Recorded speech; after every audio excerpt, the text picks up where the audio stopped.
Hi friends, இன்னைக்கு நம்ம வீட்டு ஸ்பெஷல் என்ன பார்க்கலாம் வாங்க. இன்னும் அதுக்கு முன்னாடி நம்ம மூஞ்சி ரொம்ப கேவலமாக இருக்குமா இருக்கு. வேற ஒன்றும் இல்லை, தலை நிறைய எண்ணெய் வச்சிருக்கேன், அதான் அப்படி இருக்கு. வாங்க இன்னைக்கு என்ன ஸ்பெஷல்னு பார்க்கலாம். சுட சுட சாதம்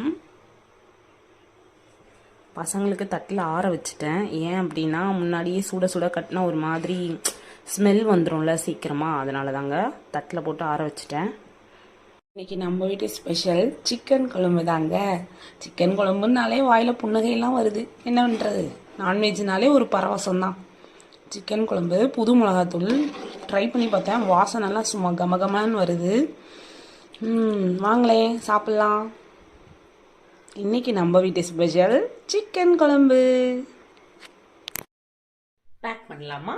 முன்னாடியே ஆற வச்சாச்சு தட்டில். ஏன்னா அப்படியே பேக் பண்ணி கொட்டணும்னு வச்சுக்கோங்களேன். சுட சுட அந்த 12 o'clock ஓப்பன் பண்ணும்போது பார்த்திங்கன்னா ஒரு மாதிரி கல் மாதிரி ஆகிடும்ல, அதனால தான் ஆற வச்சு கட்டினா அப்படியே இருக்க மாதிரி இருக்கும். அப்படி தான் நான் நினச்சிட்ருக்கேன். அப்படி தானே? இவனுங்கெல்லாம் பார்த்தீங்கன்னா 65 அந்த மாதிரி தான் சாப்பிடுவாங்க. குழம்புல போட்ட சிக்கனை சாப்பிட மாட்டானுங்க. ஸோ அடிக்கடிக்கு இந்த மாதிரி எதுவும் பண்ணுறதில்ல. அதனால் இன்னைக்கு ட்ரை பண்ணுவோமேன்னு பண்ணியிருக்கேன். சாப்பிட்டு வரும். எப்படி இருந்தாலும் ஸ்கூலுக்கு போனால் சாப்பிட்டு தானே ஆகணும், ஏன்னா அங்கே மிஸ் திட்டுவாங்கல்ல. அதுதான் எப்படி என் மாஸ்டர் பிளான். பாக்ஸில் பேக் பண்ணிடலாம். கிளறி வச்சாதான் சாப்பிட தெரியுது என் பிள்ளைங்களுக்கு. அது என்ன, எனக்கெல்லாம் இந்த மாதிரி கிளறி வச்சாலே பிடிக்காது. ஆனால் எங்கள் அம்மா இப்படி தான் எனக்கும் கிளறி வைப்பாங்க.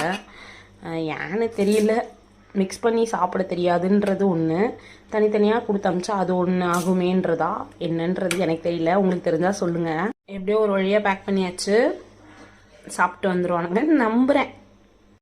இன்னைக்கு நம்ம வீட்டு ஸ்பெஷல் இதுதாங்க. உங்கள் வீட்டில் என்ன ஸ்பெஷல்னு கமெண்ட்டில் சொல்லுங்கள். பை.